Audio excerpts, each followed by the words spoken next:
Okay. Hello, YouTube. Hi guys, so it's been a while since we've had a good old-fashioned, not super fancy beer and a chat. We don't have beer, but we have wine. This video is unscripted. Yeah, this is actually the first time I've ever done an unscripted beer and a chat. And the reason that is because I think we really want to have a raw, honest discussion. So if you haven't guessed already, this is a response to Nicole Arbour's video, Dear Fat People. And it's going to be a continuation and also a response to Nicole Arbour's latest video, the most offensive video ever. If you haven't seen the videos, essentially the first one spends about 6 minutes shaming people for being overweight. Then she goes on to say, I don't have any sympathy for you if you're overweight and face adversity because it's your fault. Dear fat people, are you gonna tell the doctor that they're being mean and fat shaming you when they say you have fucking heart disease? Big boned isn't a thing. There are no fucking skeletons that look like the Michelin Man. Fat shaming. Who came up with that? That's fucking brilliant. Yes, shame people who have bad habits until they fucking stop. So, was I angry when I saw that video? I showed Grace a lot of videos on the internet that have made me angry before, but this one definitely affected her more than any other video, and I definitely understand why. When I first saw the video, it was only a few hours after it was posted, and it really impacted me, and I actually made a response on my second channel. Don't get emotional, Ashley. You said you weren't gonna get emotional. Or when I'm feeling fat, and people make fun of me for being fat, the first thing I think isn't, I should go to the gym.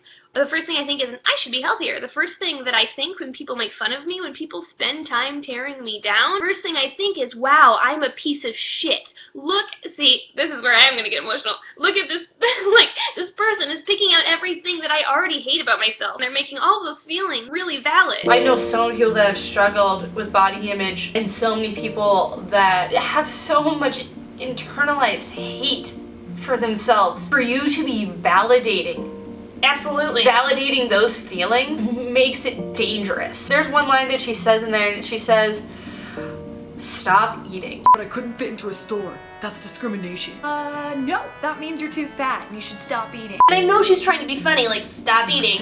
I think the punchline is, it's so obvious. But if you listen to the literal words, she's literally saying, stop eating. And you know what stop eating is. Stop eating is anorexia. And if Nicole were listening to our conversation or watching this video, I'm sure she would come back with, like, obviously I didn't mean stop eating, it was a joke. And maybe that's what you intended, but intent isn't impact. A 12-year-old, a 13-year-old, a 14-year-old, someone young and impressionable is going to hear the words stop eating. They're already going to feel like a piece of shit and they're going to stop eating. I know this is like a stretch, but what if someone saw that video that was a young person? In their mind, your words were, you're worthless.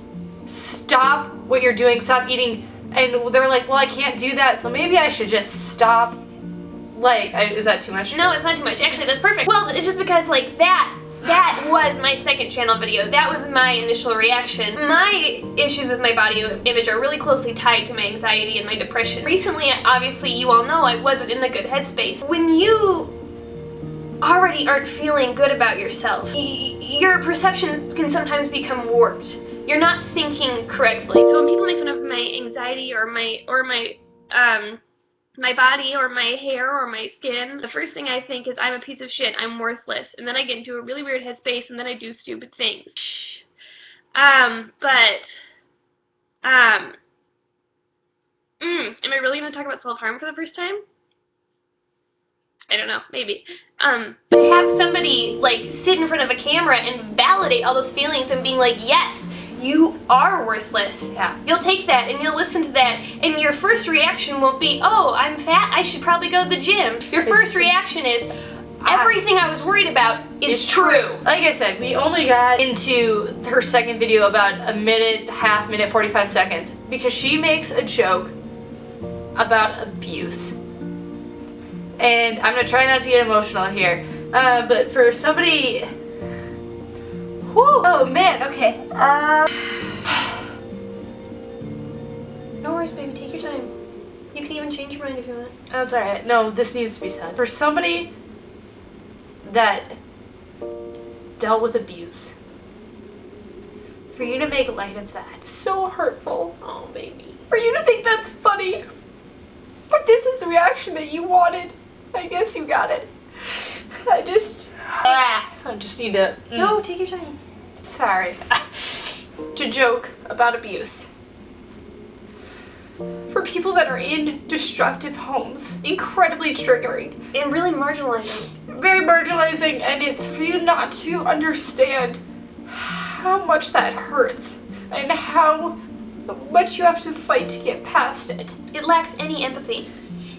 It lacks any empathy, and it's... I just want to know for people, if you're in a situation that is abusive or destructive, it's not funny. It's not a joke. I know how it sucks. And her making a joke of that was so inappropriate. I really wanted to believe she had good intentions, that she wanted to be funny and she wanted people to be healthier, but she just did it in a way that was wrong. But I didn't want to tear her down or put her on blast. But all of my respect was lost for her when Grace opened up her new video, and literally when it got to that joke that was so triggering, her jaw dropped. She paused the video. She became immediately silent. We were both in the bathroom, like, doing our hair, and she took the laptop, walked out of the room.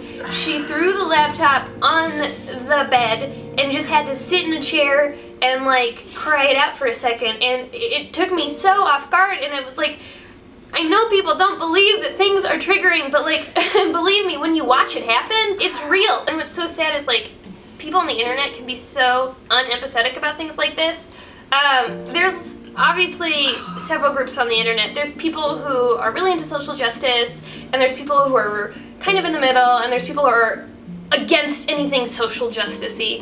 And I don't really understand why all these divisions exist. I shared my story on my second channel, and I got, like, loads of comments because I put a trigger warning in the title because I talked about self-harm. I got so many comments saying, trigger warning, are you serious? I think, oh, I literally got this one. Trigger warning? Really? Are you a dumbass Tumblr fag?